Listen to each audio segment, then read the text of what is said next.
বিষ্ণুৰাম মেধিৰ আদৰ্শৰে আগবাঢ়িছে বিজেপি। সৈয়দ সাদুল্লাৰ নীতিত বিশ্বাসী কংগ্ৰেছ। হাজোত প্ৰাক্তন মুখ্যমন্ত্ৰী বিষ্ণুৰাম মেধিৰ প্ৰতিমূৰ্তি উন্মোচনত মুখ্যমন্ত্ৰীৰ বিশেষ মন্তব্য। প্ৰয়াত প্ৰাক্তন মুখ্যমন্ত্ৰী বিষ্ণুৰাম মেধিৰ 7 ফুট উচ্চতাৰ প্ৰতিমূৰ্তি উন্মোচন। হাজোস্থিত ভৰালিটোলৰ নিজ বাসভৱন শিশু কল্যাণ ভৱনত বুধবাৰে প্ৰতিমূৰ্তি উন্মোচন কৰিলে মুখ্যমন্ত্ৰী হিমন্ত বিশ্ব শৰ্মাই। প্ৰতিমূৰ্তি উন্মোচন কৰি ৰাজহুৱা সভাত মুখ্যমন্ত্ৰীয়ে কৰিলে বিশেষ মন্তব্য।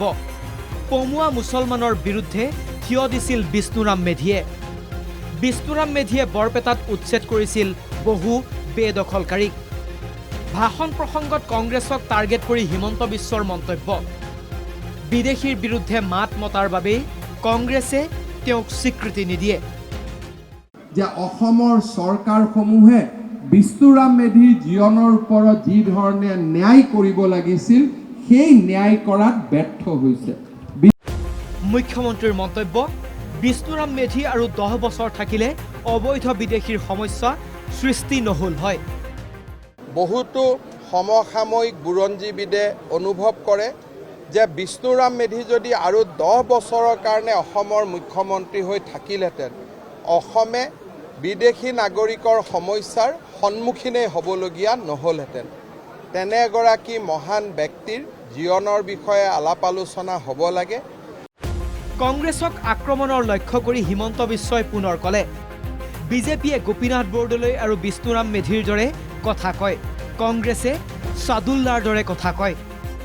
আপোনালোকে যদি বিধানসভাৰ প্ৰচিডিং চায়, স্বাধীনতাৰ আগ আৰু প্ৰাকখনত আৰু পূৰ্বখনত যিবিলাক কথা সাদুল্লাই কৈছিল এইবিলাক কথা কংগ্ৰেছে কয়, আৰু যিবিলাক কথা গোপীনাথ বৰদলৈ আৰু বিষ্ণুৰাম মেধিয়ে কৈছিল সেইখিনি কথা আজি আমি কওঁ। ইয়াত আৰু বিতৰ্কৰ প্ৰয়োজন নাই, আপোনালোকে প্ৰচিডিংবিলাক পঢ়ি ল'লেই পাব।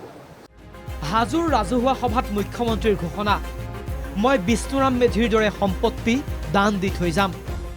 মইতো আজিও ক'লোঁ যে বিষ্ণুৰাম মেধিৰ জীৱনে মোক প্ৰেৰিত কৰে বুলি। তেখেতে মৃত্যুৰ সময়ত সকলো ৰাইজৰ বাবে দি থৈ গৈছিল। মইতো আজি মুকলিয়ে ক'লোঁ যে তেখেতৰ জীৱনে মোক প্ৰেৰণা দিয়ে।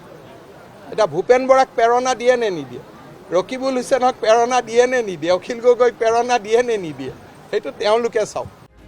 এই অনুষ্ঠানতে মুখ্যমন্ত্ৰী শৰ্মাই পলাশবৰী শুৱালকুছি নিৰ্মীয়মান দলঙৰ নাম বিষ্ণুৰাম মেধিৰ নামেৰে নামাকৰণ কৰা হ'ব বুলি ঘোষণা কৰে।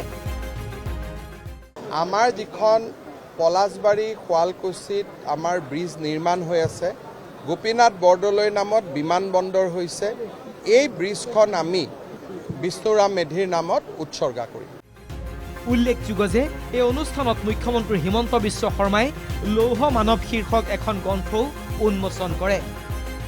হাজোৰ পৰা ধ্ৰুৱজ্যোতি মালাকাৰৰ সহযোগত কেমেৰা পাৰ্চন ৰাকেশ বৈশ্যৰ সৈতে লক্ষ্যজিৎ বৰুৱাৰ ৰিপৰ্ট NK TV।